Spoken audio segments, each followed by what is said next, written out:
Now let's look at the problem where we're trying to find an angle given a trig value.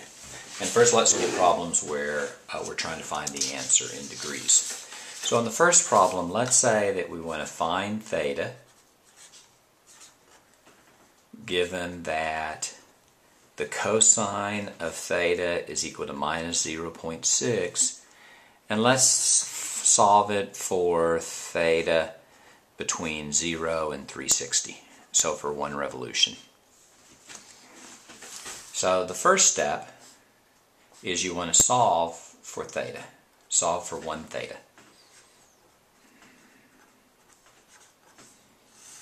And the way we do that is we just go cosine inverse of 0.6, or you can go minus 0.6. Let's do cosine inverse of that.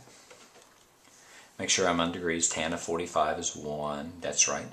So let's do cosine inverse. So you have cosine inverse of negative 0.6. And I get about 127 degrees.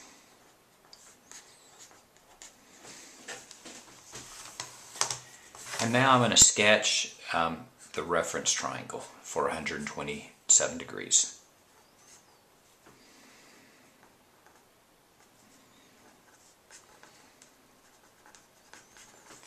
So I have here, this is 90, 127 is going to be about there.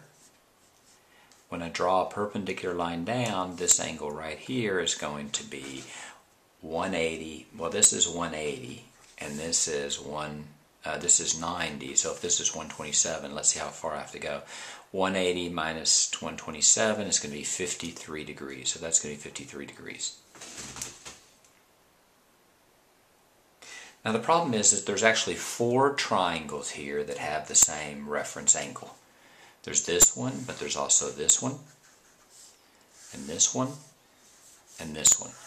And the 4 together form kind of a butterfly, so some people call this the butterfly problem.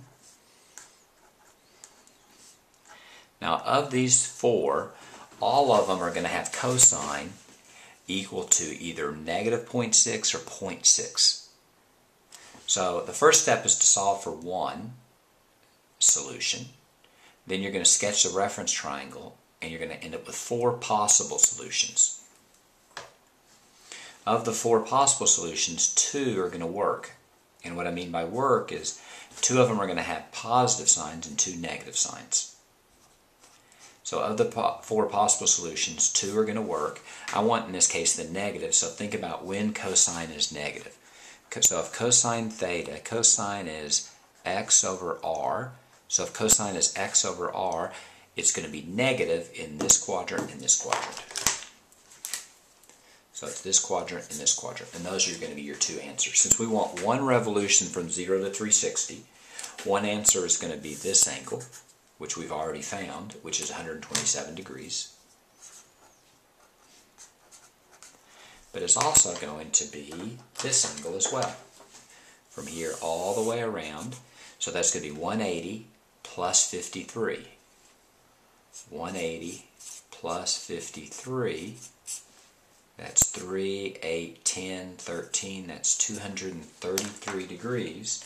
And those are your 2 answers, 127 degrees or 233 degrees. And then we're done with that problem.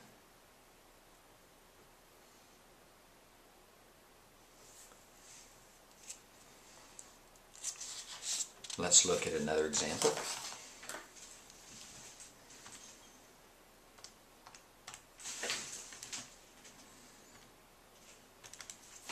Let's find theta given that tan of theta is equal to 1.2. And now let's find theta between 0 and 360 again.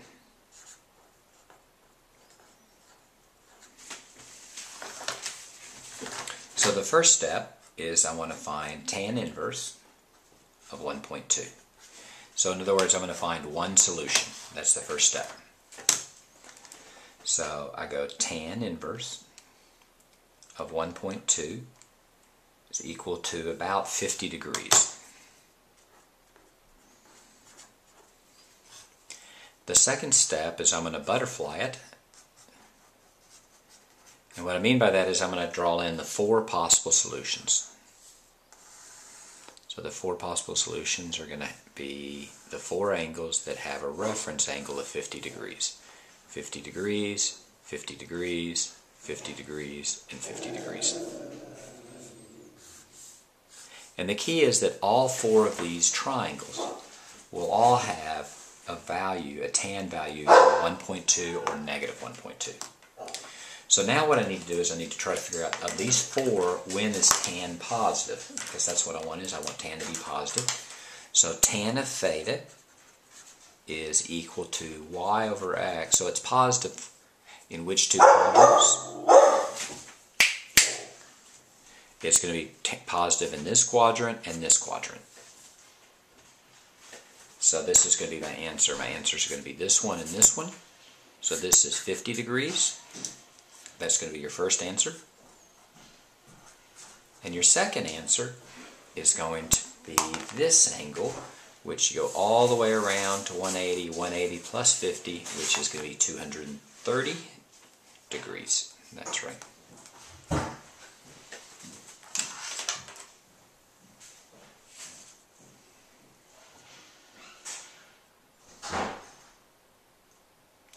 Let's do one more example.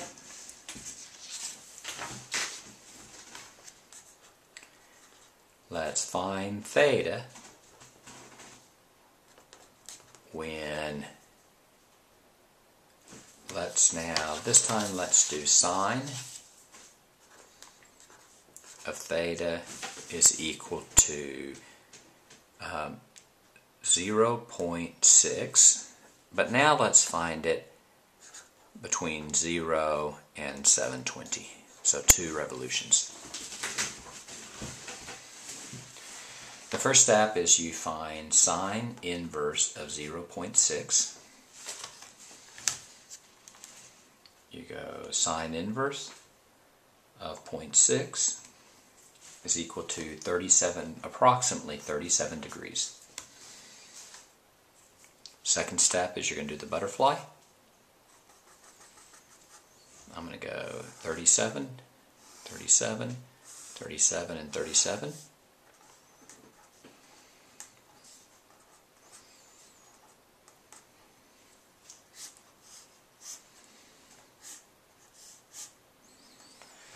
And then I'm going to try to figure out which of these 4 possible answers are the actual answer.